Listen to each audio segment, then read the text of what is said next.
po mga kababayan. Halo teman-teman.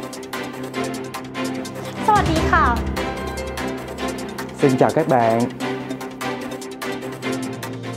Apa kabar saudara-saudari semuanya? Selamat datang di Enia Global News bersama saya Colin, reporter Bahasa Indonesia. Berikut adalah berita minggu ini.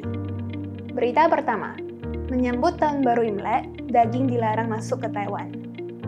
Berita kedua, memperkuat pencegahan pandemi bagi pekerja migran dan mendorong vaksinasi. Berita ketiga, membeli makanan hewan dari luar negeri harus mengajukan permohonan terlebih dahulu. Berita keempat, Kementerian Tenaga Kerja mempromosikan Line @Yitianhong. Pekerja migran dapat menggunakan bahasa ibu untuk memahami informasi terbaru. Menyambut Tahun Baru Imlek, daging dilarang masuk ke Taiwan.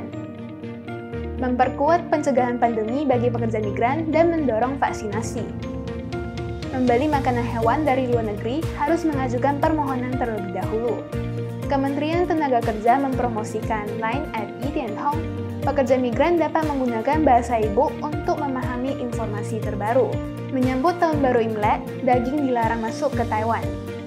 Tahun Baru Imlek orang Tionghoa segera datang. Departemen Imigrasi menyerukan larangan membawa produk daging ke Taiwan. Mendorong masyarakat untuk menyebar ke penduduk baru. Bersama-sama melindungi keamanan pangan Taiwan dan bagi Taiwan. Memperkuat pencegahan pandemi bagi pekerja migran dan mendorong vaksinasi. Kementerian Tenaga Kerja memperkenalkan 3 langkah bagi pekerja migran untuk memperkuat pencegahan pandemi. Pertama, mengharuskan majikan untuk menerapkan langkah-langkah pencegahan pandemi bagi pekerja migran. Kedua, langkah-langkah pengelolaan kehidupan pekerja migran selama pandemi. Ketiga, meningkatkan vaksinasi untuk pekerja migran legal dan hilang. Membeli makanan hewan dari luar negeri harus mengajukan permohonan terlebih dahulu. Bagi warga yang memiliki hewan peliharaan harus berhati-hati. Pembelian online asing makanan kucing, makanan anjing, makanan kaleng, dan lain-lain harus mengajukan permohonan secara inisiatif. Jika itu adalah deklarasi, maka kemungkinan akan dikenakan denda 50.000 New Taiwan Dollar hingga 1 juta New Taiwan Dollar. Diingatkan kepada warga untuk tidak membeli makanan hewan peliharaan di luar negeri untuk menghindari hukuman berat. Kementerian Tenaga Kerja mempromosikan Line @Yitianhong. Pekerja migran dapat menggunakan bahasa ibu untuk memahami informasi terbaru.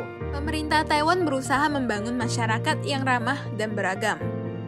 Agar pekerja migran dapat menguasai informasi pencegahan pandemi terbaru dalam bahasa ibu mereka, Kementerian Tenaga Kerja meluncurkan Line @Yitianhong khusus untuk pekerja migran. Agar pekerja migran bisa mendapatkan informasi secara real time dan bersiap sedia.